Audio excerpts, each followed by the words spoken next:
which includes respecting the voices that I think that we are hearing from. And let me just say this on topic of what I think I'm hearing over there. Oh. Let me just speak to that for a moment, and then I'm going to get back to the business at hand. You know what? If you want Donald Trump to win, then say that, otherwise I'm speaking.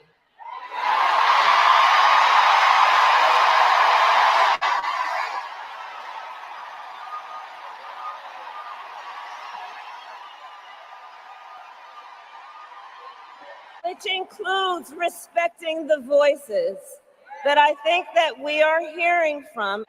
You know what? If you want Donald Trump to win, then say that, otherwise I'm speaking. We're here to fight for our democracy. Oh my goodness. We're playing it again? No, we're not. Oh, it started from the beginning. Let me interject with my humble 2 cents. You'll give her credit for one thing. They certainly will respond to what social media tells them to do by way of correcting their disgusting, despicable behavior. Someone must have gotten to her. I mean, look, I say in a cynical way, good for her for steering that ship in a 180 from her itch bay of a response barely a week earlier. This was sort of like, they said, yeah, Kamala, you remember that time when you scolded those protesters like you were their kindergarten teacher and they were naughty little boys? Yeah, that didn't resonate very well with your crowd. Maybe don't do that again. Oh, sorry, I thought that's what they wanted that day. They wanted to see a strong woman shutting down young protesters. Oh, yeah, so now, by the way, she's reading off her notes. I zoomed in on her face so you could see the degree to which she's reading off her notes because she's naturally not a nice person. She's naturally a nasty woman, to quote Trump, who turns over staff more than, I'm not going to go with that analogy, but we're here to fight for our democracy. Fight for our democracy. Looking down at the notes. Which includes respecting the voices that I think that we are hearing from. And let me just say this on topic of what I think I'm hearing over there. I think I hear. I'm listening to. Let me just speak to that for a moment, and then I'm going to get back to the business at hand. Contrast that. You know what? A week ago. If you want Donald Trump to win, then say that. Otherwise I'm speaking. Stare down, little people. Look at that. Oh, strong woman.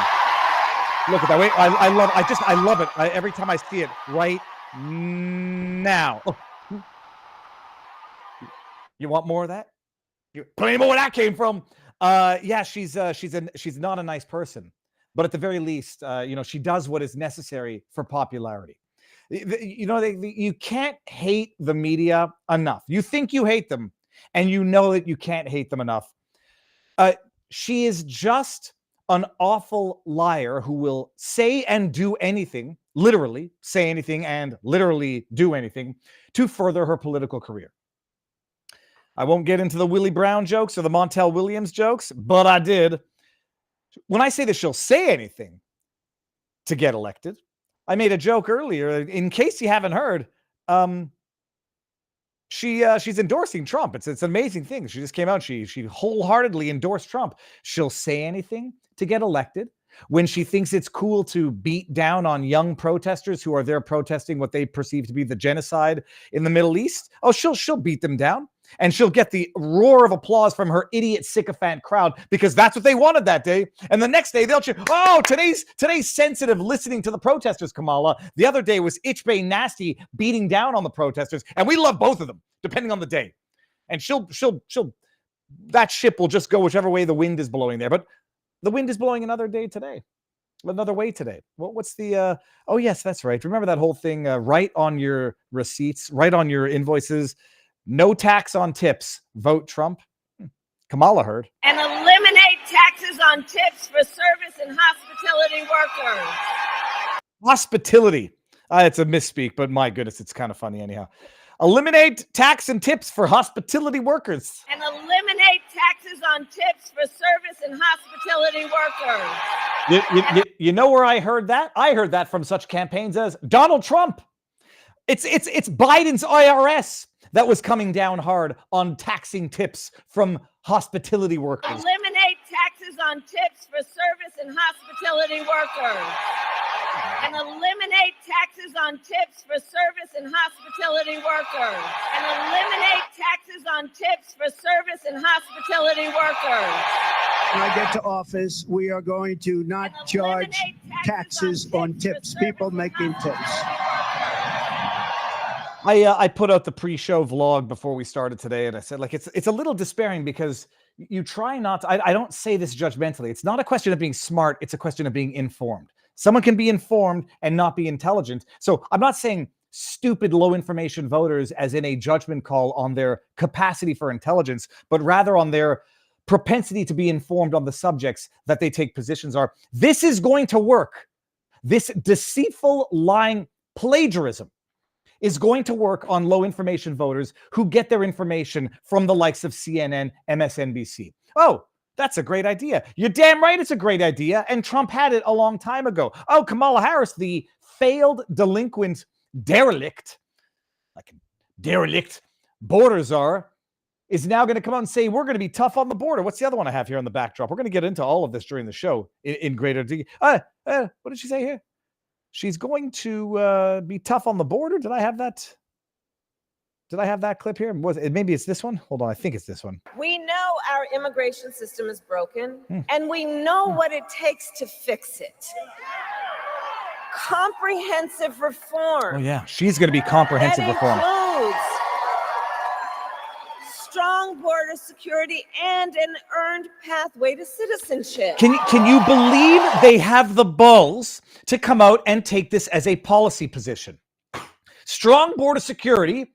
It's not an open border. Viva Fry said it's an open border. Fact check, false. It's a porous border. No security, no screening, catch and release. And these MFers are going to come out now and say, we're going to be strong on border security. Oh, and we earned citizenship? Earned pathway to citizenship. And an earned pathway to citizenship. And everybody's like, yeah, that's right. Oh, you were never the border czar? We didn't have the media telling us 2 weeks ago that you were never the border czar, even though you were the border czar. But Donald Trump does not want to fix this problem. Be clear about that. Be he clear. has no interest or desire. No, be clear about it. First of all, her nasal way, it drives me nuts. It's like the opposite of vocal fry. It's vocal nose. Donald Trump has no desire to fix it. What did she say? There's just something before that. Be clear. Be clear about something. What do I always say? When someone says, let me be clear, they're going to lie to you. That he has no interest or desire to actually fix the problem. Confession through projection. He talks a big game and then he about votes border down security, but he does not walk the walk. He's not president, and you undid his policies. Year, everybody here knows, earlier this year, we had a chance to pass the toughest bipartisan border security bill in decades.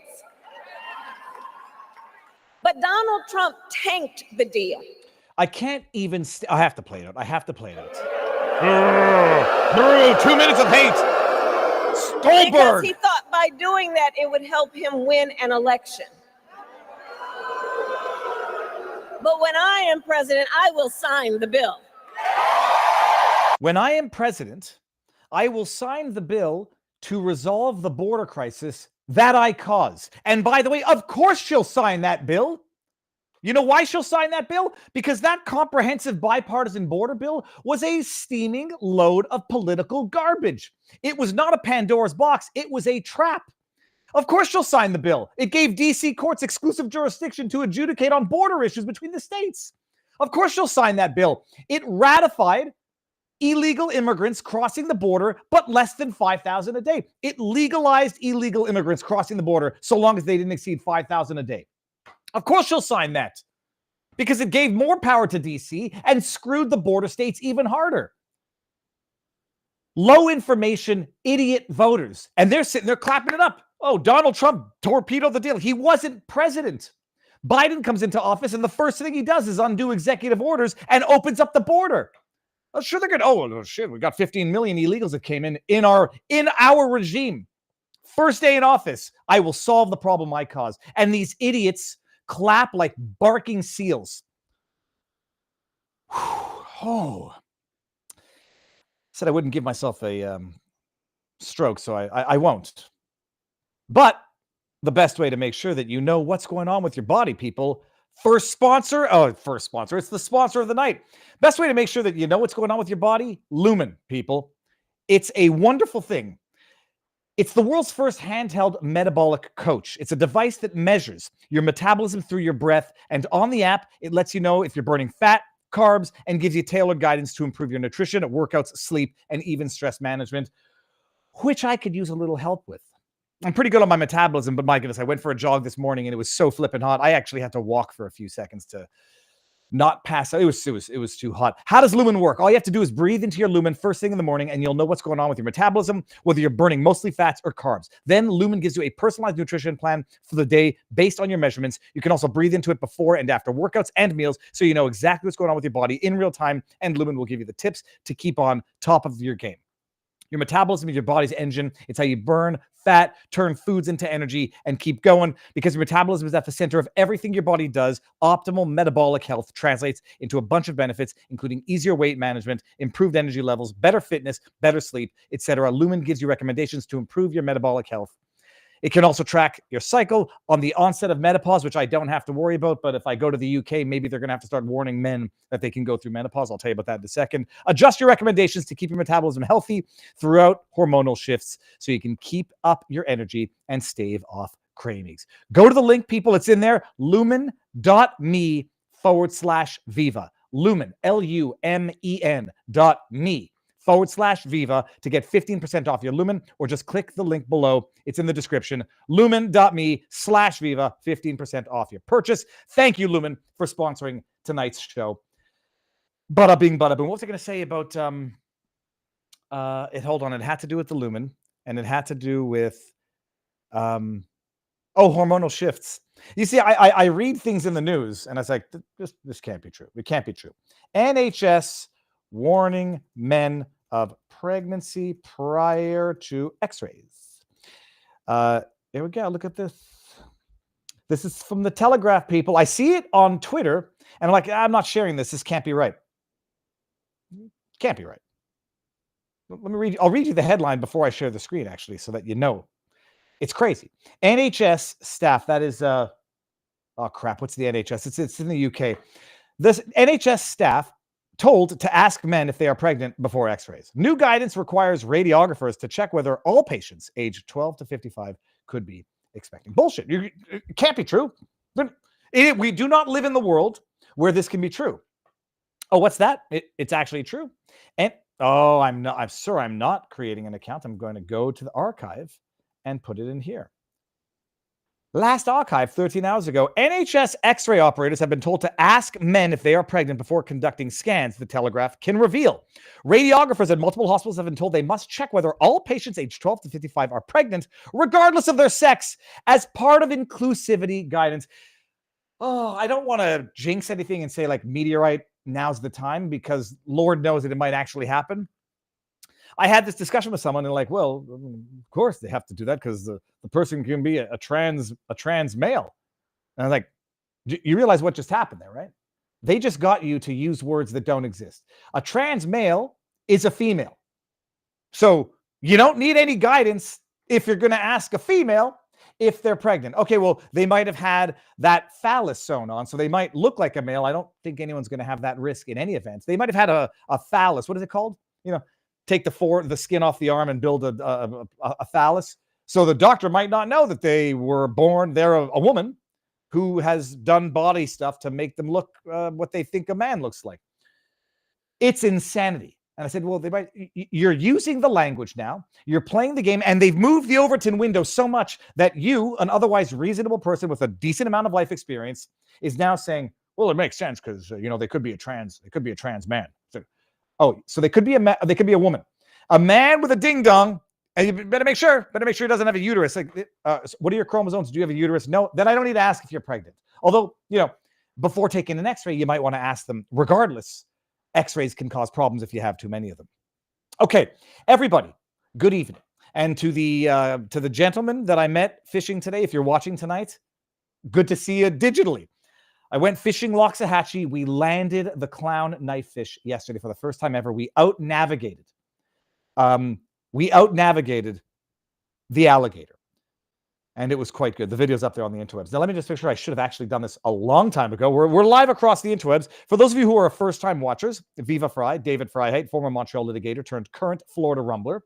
We start off across all platforms: YouTube, Rumble, Twitter, and vivabarneslaw.locals.com. And then, because we're going to create this parallel economy, we're going to spend our dollars and give our eyeballs to people who deserve them. We end it on YouTube. We ended on Twitter as well, but that's not for any shade on Twitter. And we go to Rumble and we go to vivabarneslaw.locals.com exclusively. And then at the end of the show, we end on Rumble and we have our vivabarneslaw.locals.com supporters after party. And it's fantastic. We seem to be live everywhere. I'm on the good mic. I can hear my nice, deep, resonating, bassy voice. And I'm using Rumble Studio so I can do things like this. Now, check this out. Can you discuss CoffeeZilla being sued by Logan Paul? Specifically, Paul wanting to move this suit to federal jurisdiction versus Texas to avoid anti-SLAPP. What grounds would he need to put in? We'll keep that and we'll see if we get there in a little bit. By the way, it will happen that I will not get to all of the tips in the Rumble rants. I got to actually make sure that we're live on Rumble and then open it up. If I miss anything and you're going to be miffed, don't be, please. It's very difficult to keep track of all this. It's a good problem to have. Okay, there we go. We're live everywhere, people. What a time to be alive. We've got an amazing show tonight. It's an amazingly big week that we've had. Okay, I'm going to bring this one up because I saw it. What do you think about I'm joking. Whenever I see caps, I tend to read it as someone screaming at me, but I have an elderly aunt who writes in caps because it's easier to see. What do you think about the fake effing polls these mother effers are pushing on us to make us all sad boys? Why do we all fall for their bull crap? Trump's still winning in real polls. First of all, I don't know that they're fake polls. I think if you go to Predict It and what's the other one? Polymarket, where people put their money, is typically the more accurate representation of statistical likelihood of where things are at right now. Where does it have a problem? Well, they had Josh Shapiro at a 70% favorite right up until the night before Kamala Harris picked Tim Walz for VP. And then the night of, then Tim Walz bangs right up to like 70%. But then the morning of, when she actually picked Tim Walz went back down to 30 some odd percent before being picked as the candidate. Still kicking myself for having sold Tim Walz, rolled over my profits into Shapiro, and then got screwed. Because what's 2 times 0? Nothing. So the markets are an accurate reflection. The polls are nonsense. They're always nonsense. But then you can't invoke them when they're in your favor and then disregard them when they're not. And you cannot let them lull you into a faux sense of security when they're in your favor. And you can also not write them off as being totally irrelevant where you have previously invoked them as being mildly relevant when they're not in your favor. So get out there and make sure you get people to vote. Don't get despaired. We are 3 months out.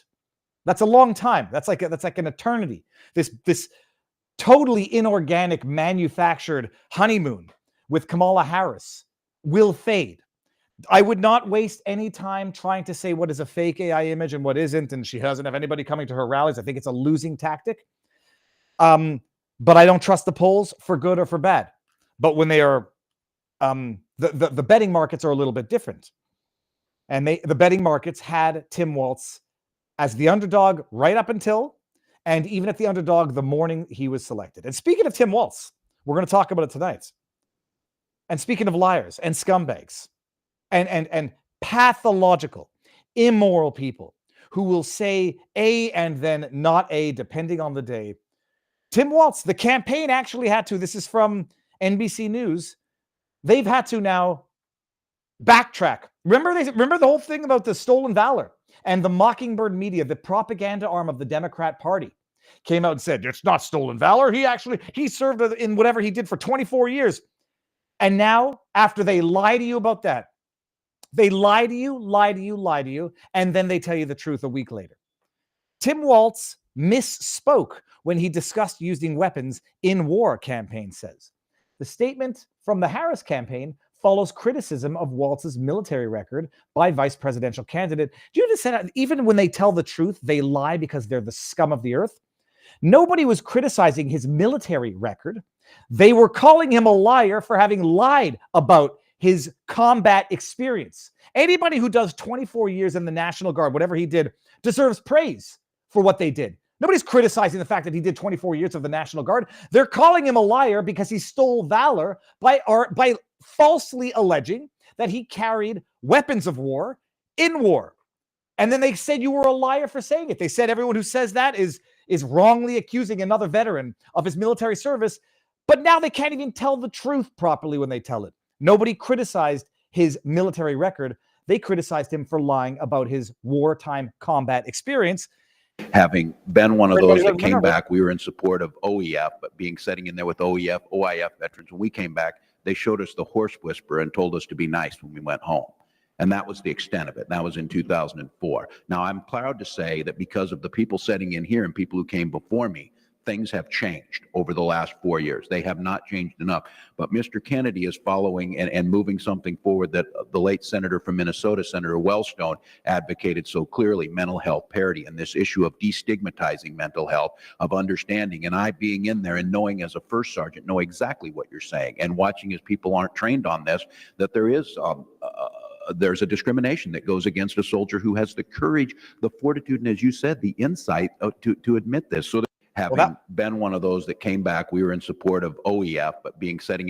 That wasn't the clip I thought it was going to be. I thought it was going to be the one where he talked about carrying weapons of war in war.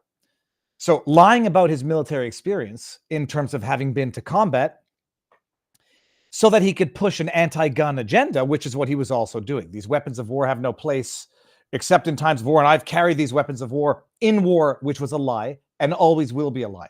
Cernovich put out an amazing analysis on this, and I shared that earlier. As well. Now, while Barnes gets in here, Barnes is in the backdrop. I see the avatar. Let me make sure if I can see something up here in the YouTubes. Says Cheryl Gagey, nice knife fish. Who was holding the camera? The gentleman that we met at the Loxahatchee, because I don't trust the kids to hold the phone over the ledge. I've seen many people drop their phones into those waters, and you're never getting them back because you can't pick them up with a magnet. I got a professional, super powerful magnet fishing magnet, and it doesn't pick up the iPhones unless it happens to be in one of those magnet cases. And so you're never getting those cameras back, especially because those waters are infested with alligators. And then we got Ian says, when the Irish start playing My Little Armalite, you know it's hit the fan. I'm not sure I get that. Robert, why are you on that side? How dare you, sir? Okay, there we go. Robert, they say he never lied, and then they actually come back and backtrack, and he misspoke when talking about a memory of his own life. That's not a misspoke. That's a lie. Okay. Hold on. I'll just bring this one up one time. Explain the Overton window for me. Use an example from your show if you can. Love you guys. The Overton window is what is tolerated in mainstream society as being acceptable discourse or acceptable politics, acceptable ideas. And the more people push towards like radical trans ideology that, you know, you can go cut a wee-wee off a 12-year-old boy or the breasts off a 15-year-old girl, the more you normalize what would otherwise have been the radical center point 10 years ago, and the more people push radical stuff, the more the Overton window shifts to tolerating what would have otherwise been intolerable or not tolerable decades earlier. So I think that's it. I think I did a good one there. Robert, sir, how goes the battle? Good. The only annoying thing is the camera thing. But I'm gonna fix. I'm gonna make sure I'm doing it now. I got two recommendations, and we'll see if it's not a problem on our end or a technical problem, or they'll figure it out. So yeah, you're not using. Amazing is you go to the camera thing and it says you have this option, but you click on this option and it won't load. What do we say here? Speaking of the JFC stands for Jesus effing C. Conservatives quit the stolen valor BS. Focus on the federal stolen valor law he broke when he lied about his retirement. That's what we're about to talk about. We're talking about that. Robert, so first of all, book behind you, because that's an interesting one. I can't possibly read the white on purple. What is that there? Esquire's Handbook of Style. Recommended for anybody out there, but particularly for you got a son, younger son or nephew, or it's a good little guidebook on rules. It's almost as I also like the old English book that was written in the 1850s that they've re-updated over the years on manners, proper manners from an English style. That's also useful in that regard. And the cigar? a Partagas cigar.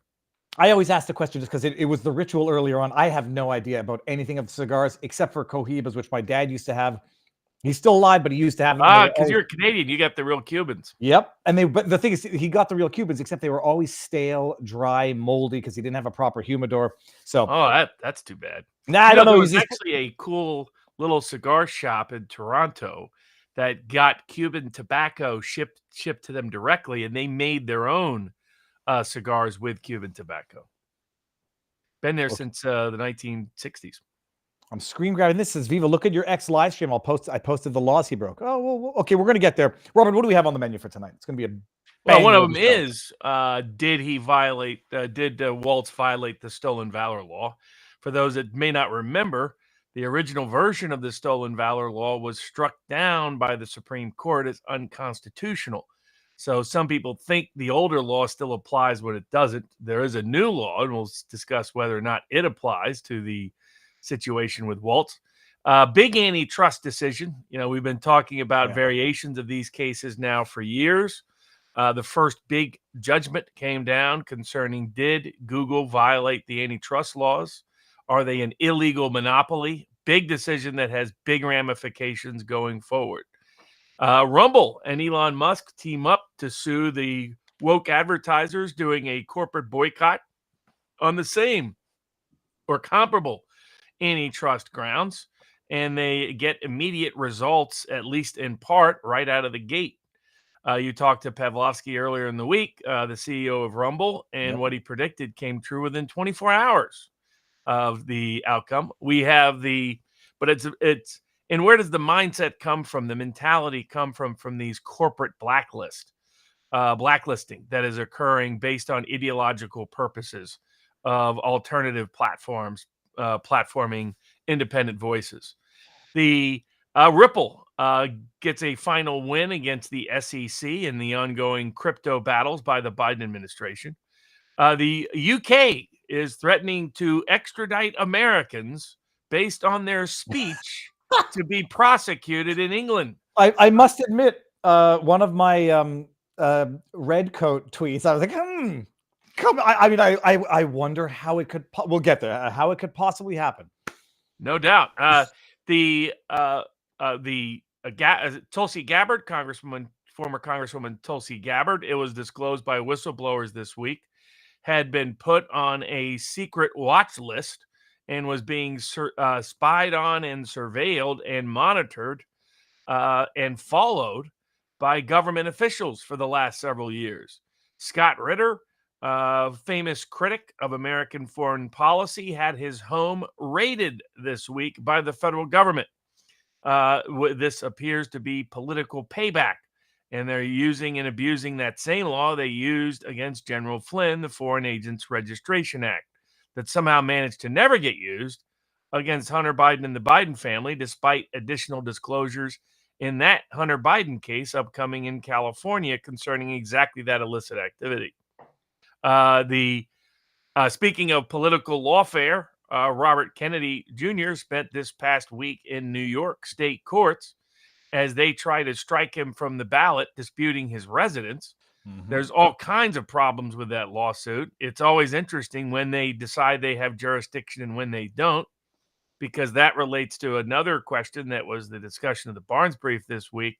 Is Kamala Harris qualified as a natural-born citizen eligible for the presidency? And this relates to another legal policy dispute between Harris and Trump, which is whether birthright entitles someone to citizenship in the United States as a matter of constitutional law. We've got updates, unsurprising if disappointing updates in the Brooke Jackson case against Pfizer. The hearing this past week took place in the case of Amos Miller, as the state of Pennsylvania continues to try to shut down Amish farmer Amos Miller and prohibit him from making his food available to people who desperately need it and want it.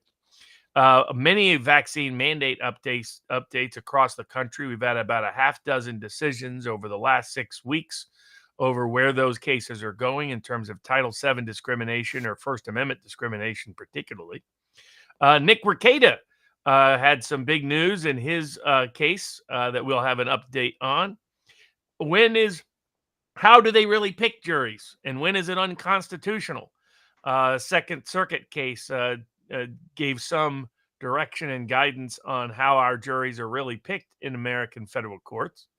Did Yale get out of its suspension and refusal to refund tuition when it decided not to allow on-campus activities? And was the Second Circuit particularly deferential to Yale, and might that reflect some of who's on the clerkships up there?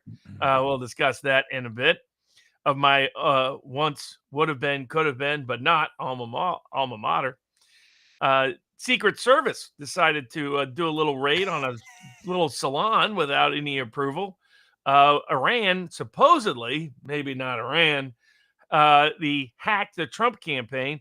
Maybe the source of that hack is a little closer to, I don't know, Lynchburg, Virginia, maybe, or other places in Virginia. Langley, maybe, might be more applicable in particular.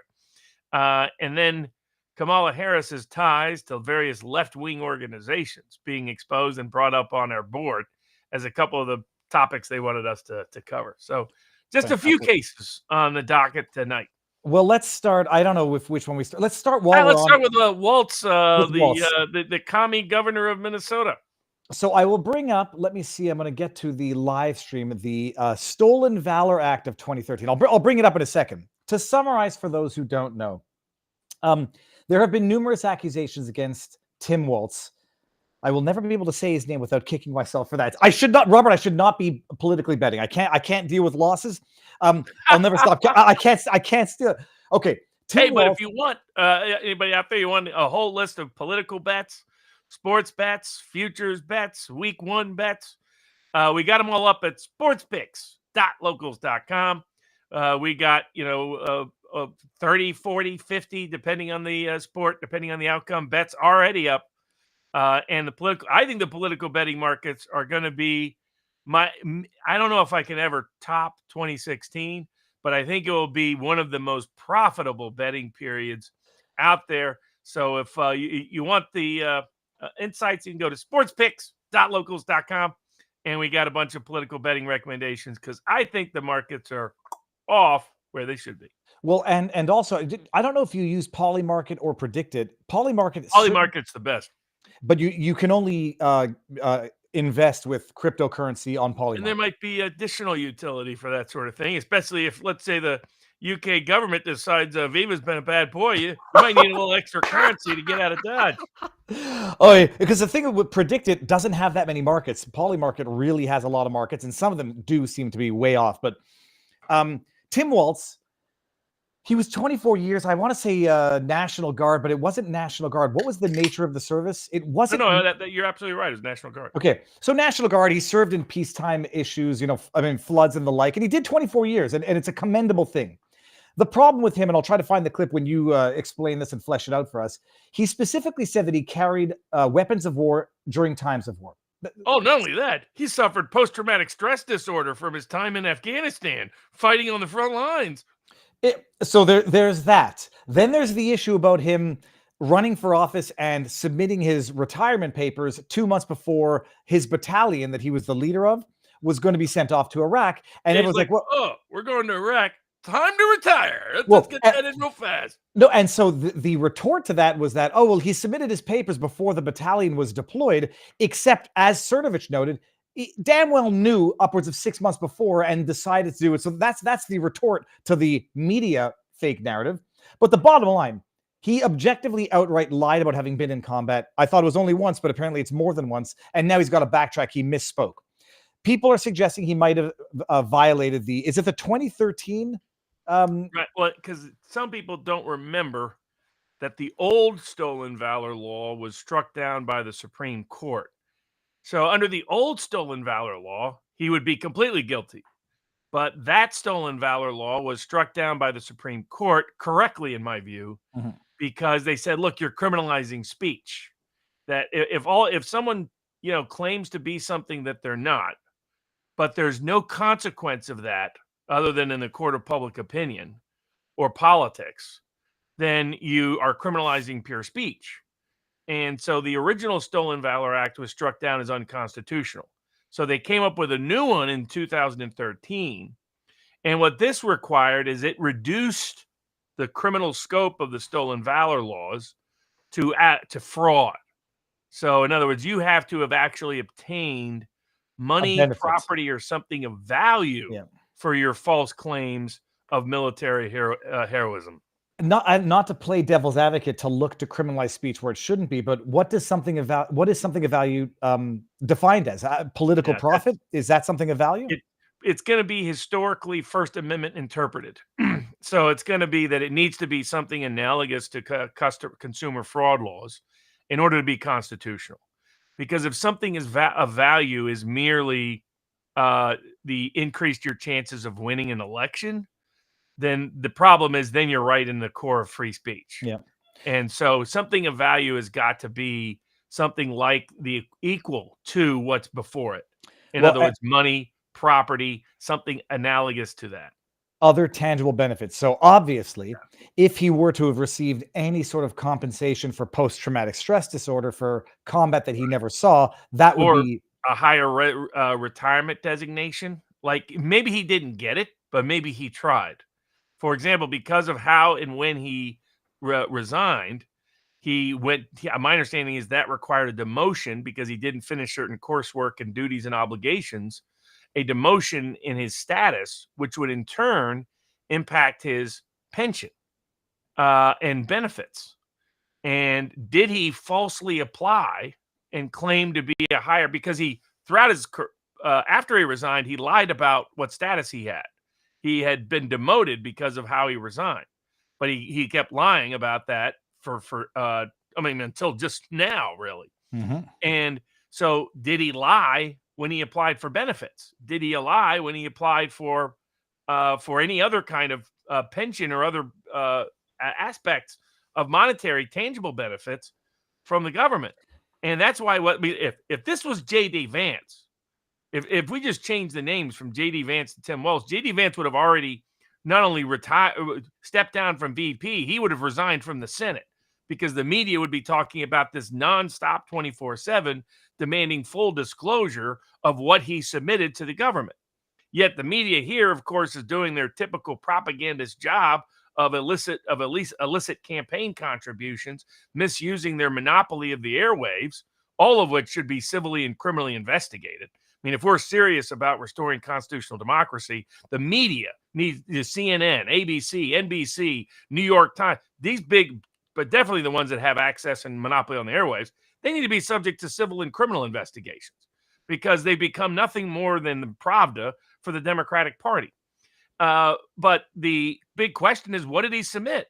I mean, what did he submit to the government? Has he ever made a false statement about his background in terms of most likely his status that was demoted from in any application for any kind of benefit ever from any U.S. government agency? Because if he didn't,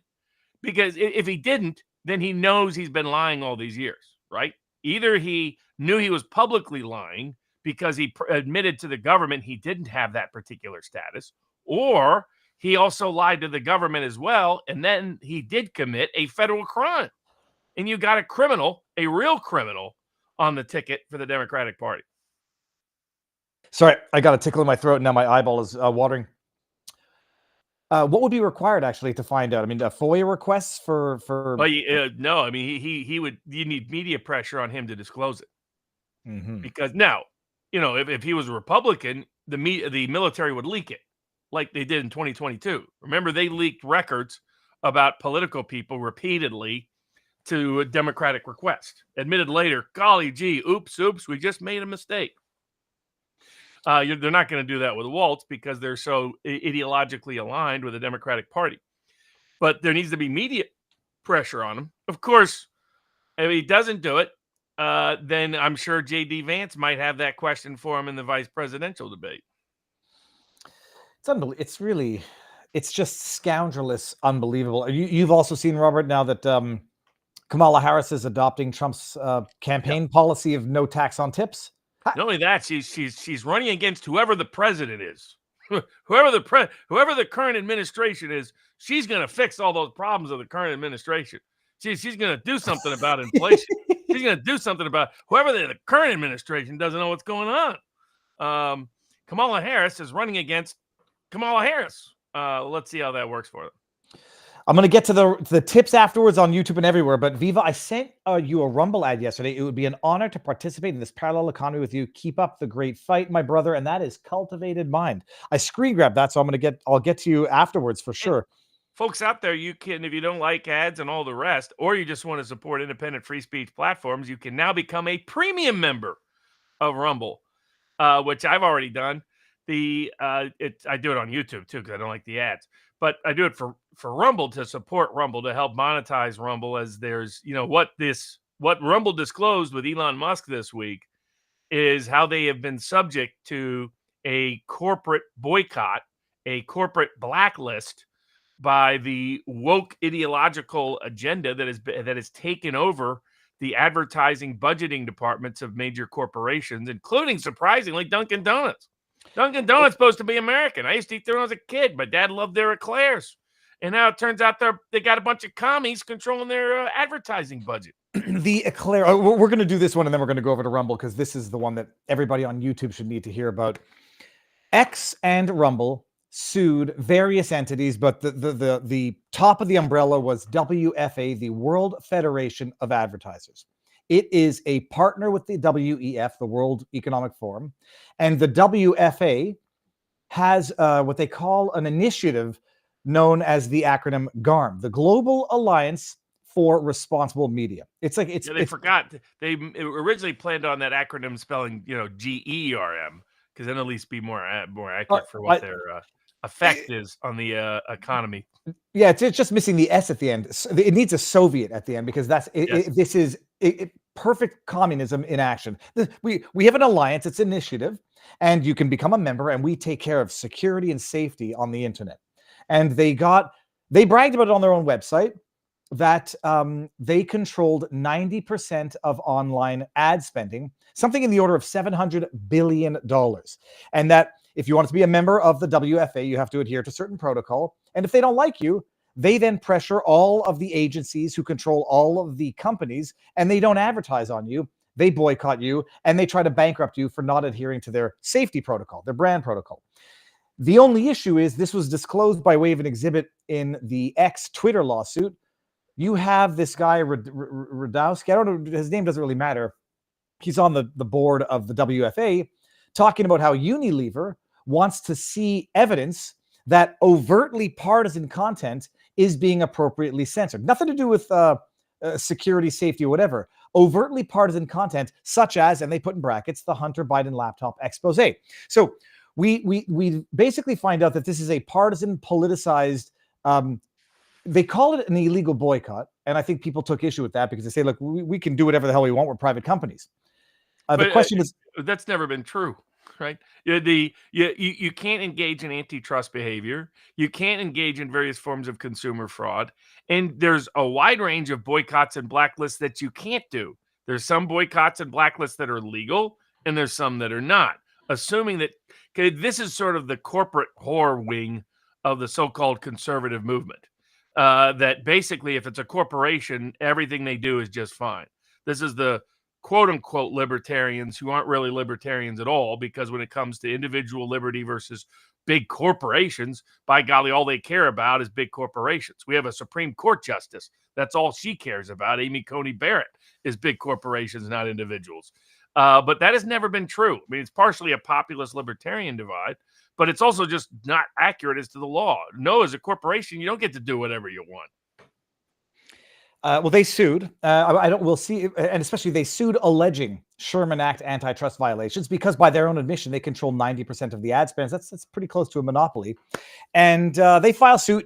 Trump, Elon Musk went after Unilever, a bunch of other MORs, a bunch of other players. Rumble went after the WFA and a bunch of other players as well. And within 48 hours of these lawsuits, the WFA, the World Federation of Advertisers, announces they are disbanding their Global Alliance of Responsible Media initiative. Just like that, up and run. Chris Pavlovsky, he was on the channel on Tuesday. Oh, it was Wednesday, maybe Thursday. He predicted he says, by the end of the year, I think they're going to be done. 24 hours, they announced this initiative is winding up. People, Robert, are asking, they're just going to get away with murder, like there will be no discovery, etc. My understanding, I'll defer to your obviously better judgment on this. I don't think this avoids any discovery. The entities are still there. They still proceed with the litigation. If they try to get it dismissed, that would preclude discovery. But the initiative, okay, fine, the initiative has been disbanded, but the entities and the liability for past wrong still exists. And this is not a get out of jail free card. Unless they get this case dismissed, it still proceeds forward with the possibility of discovery. Exactly. And this is, some of us have been arguing for a long time that the ideological indoctrination and idolatry of the sort of the woke elites that have hijacked universities, hijacked big tech, hijacked advertising budgets against the economic self-interest of the stockholders of those companies, against the economic self-interest of the students in those universities, against the economic self-interest of the consumers and the American public, as well as the constitutional liberties implicated by this behavior, that one of the best mechanisms and methods of legal attack would be antitrust laws. And here I'm with more Matt Stoller from the left and other people like that. I'm on the popular side of the antitrust laws. To me, the Rockefellers of the world and the Bill Gateses of the world dominating and monopolizing the economy is not my idea of free enterprise. And for those that don't remember, Adam Smith, the free market champion, said long ago, aggregations of capital are a far greater threat to the free market than aggregations of labor. They always seem to forget that at the little libertarian get-togethers of these corporate whore types that have taken over and captured the legal academy. So my view is that the antitrust laws exist for a reason. We want true competition. We do not want someone to be able to monopolize the advertising budgets of major corporations and use them to deter competition. Nor do we want it in the big tech arena or in the university arena. The ideological takeover and monopoly is anti-American. It's also anti-freedom and anti-free market. And in this capacity, Rumble's suit was, I think, a robust suit, still is a robust suit. What they've done is they've just limited the scale and scope of the injunction and future damages claims, but they haven't removed the past damages claims. And how did the woke nonsense take over? I mean, Hollywood losing money, pound over pound, dollar over dollar, euro over euro, because of the ideological indoctrination. They just completely butchered one of the last great brands of Disney, Snow White, by having these fake dwarfs because they don't want any actual little people running around, and and this total woke nightmare. Whereas the heroes, the whole nature of Snow White, aside from the fun dwarfs, was the prince saving the princess, one of the oldest stories known to man. But that's way too, chauvinistic. So can't have that. She's got to save herself. That you're destroying a story. You're destroying a narrative. You're trying to destroy a culture. These people have, and that's the other reason why this nonsense of these corporate idolaters in the conservative movement, you're going to kill America. You're going to kill the culture with your nonsense. There's some things that are of greater moral value and virtue than the almighty ball of corporate culture. And that's what's happened here. What the woke people did, they took over HR departments at major corporations. They took over the advertising budgets at major corporations. They took over the screenwriters and the people producing content in both institutional media and in Hollywood. And they took over the universities. And they understood those are the four centers of culture in America. And they've been just trying to destroy and wreck our culture. That's how you end up with something like the Olympics beginning with, all the moral horror of that, broadcast to billions of people around the world, is because we've let it happen. And mostly it's because the so-called conservative legal academy has been like, oh no, antitrust is bad. It messes with the wonderful corporations. Have you not, they got a little ball statute, in their legal libraries to almighty corporation. We must bow. That's who these people are. and it's a horrendous, and it's been horrendous for a while. So it's congrats and credit to Rumble and Elon Musk for exposing this, because what they've done, I mean, you can read a bunch of digital publications, and what they did is they said, you don't want your advertising dollar next to hate speech, right? You don't want to be associated with racist and so forth. And they use that pretext to justify putting it next to trans ads, putting it next to things that actually are extreme, while using it to blacklist conservative content creators and any dissident content creator. You look at Rumble, some of its biggest broadcasts are Russia Today, Glenn Greenwald, Kim Iverson, Russell Brand, Jimmy Dore, people that, like Joe Rogan, are likely going to vote for Kennedy in the presidential election, not Trump. But because they're independent dissidents, they too are dangerous, extreme speech. I mean, they targeted Steven Crowder, but he's not their only concern on Rumble. They targeted Alex Jones, but he's not the only one. And so we've allowed these corporate monopolies and corporate capture and there's been a capture of the corporations by the woke to completely contaminate our culture, and do so in a way that violated the laws of the United States of America. And credit to Rumble, credit to Google, and it's a good transition to the next topic. Thanks to the states that brought the suit, along with the Justice Department, against Google to expose that all of these big corporate, the only way they could push this indoctrination is through illegal monopolization. They could not have done it but through illegal monopolization. And it's time they pay the piper for their illegal acts, because illegal monopolization is illegal in America. Before we get there, and this will be the last what we'll do on YouTube, I want to just bring up a tweet from Dan Hartman, who's Sean Hartman's father, and I say that it's easy for everybody to move on with their lives and sort of forget what's going on, but he puts up this tweet. And it's just horrendous. His son is the one who died 33 days after the Pfizer jab. It says, "This is what I'm left with, talking to a grave, talking to grass. Nobody has been arrested. It's hard to believe in justice anymore. The huge accounts who could help me with a simple tweet, they chose not to. The rich who claim to have my back have donated nothing to the only lawsuit in North America against Pfizer for wrongful death. You wonder why I'm mad? Really? You want me to fight and you refuse to help? Be fucking thankful. This wasn't your child. Seriously. Well, go fuck yourself." You can't blame a man for being angry beyond words, but there's a Give, Send, Go, which I'm also going to share right now, and I'll share the link. And if anybody can, if you can't, because there's also not unlimited resources, share the link. This is the Give, Send, Go, and I'll share the link around. Speaking of Google monopoly and exercising that monopoly to censor and and that's what it is. And we and I'll give them credit. The brilliance of the left was to use the right against itself, use the right's idolatry of big corporations, which again are just state-created entities. Corporations are an exchange. You get a special privilege that all your investors cannot be held individually liable for the bad acts you collectively and aggregately do through your agent, the corporation, up to the point of your limited by the scope and scale of your economic investment for the corporate form. And then it's a state entity. It's a state privilege. That's what it is. You're celebrating. You're celebrating the state when you celebrate a corporation.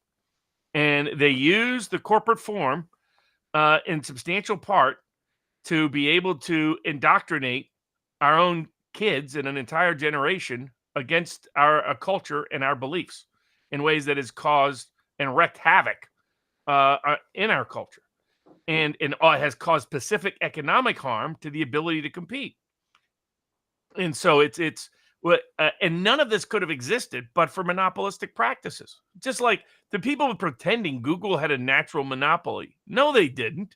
If you had studied anything about Google, you knew they had anything but a natural monopoly.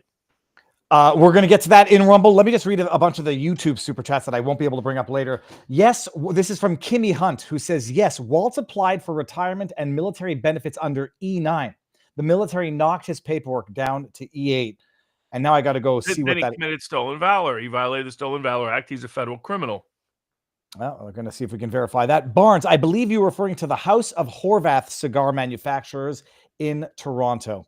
Yes, yes, I think that is correct. Who did that come cool from? little place to take a tour of, by the way. That came from J13IRD. And then there's a couple more. It's okay. Here, let me just see if I can do these. Robert, open your window so you can smell the burning tires. I don't think I understand that. Oh, that's a reference to Waltz's wife, who said she liked to keep her windows open during the BLM riots that did so much damage to people and businesses in Minneapolis, so she could smell the burning tires. I mean, he comes from a family of educate. I mean, nothing worse. I mean, the only thing worse than two teachers who come from families of teachers getting together and propagating children or gaining power is when two federal prosecutors do it. But the otherwise, I mean, they're not from the Midwest in that sense. They're from the teacher culture that is part of this ideological indoctrination and contamination of our culture. We let a bunch. I mean, this is a guy that they went on honeymoon in communist China. He loved visiting communist China. He loved taking his kids to communist China. I mean, this is a very Kamala Harris's father is a communist professor from Jamaica, whose family owned slaves because that's a natural commie tradition, to be honest. That gives you an idea who these people are, and we let too many of them get too much power, and it's time they be held to legal account, like Google finally was. All right, last one. Will the Overton window shift towards each party having about 50% support? It seems that close elections are a natural state of things. And that's from Peter Barrett. Oh, I lied. One more. Barnes, I believe you. Okay, I got that. Okay, now, here's what I'm going to do. Let me get my window back up because I had to minimize a few things here. We are going to end this on YouTube. Do we leave? I mean, we're going to end it on Twitter as well, and I'll post the replay tomorrow. And so come on over to Rumble. It's in the pinned comment. Come on over to Locals. I'll give you the link one more time. And we shall take this party to the free speech platforms. It includes Twitter, but we're going Rumble and Viva Barnes Law.locals.com in 5, 4, 3, 2, 1. All right.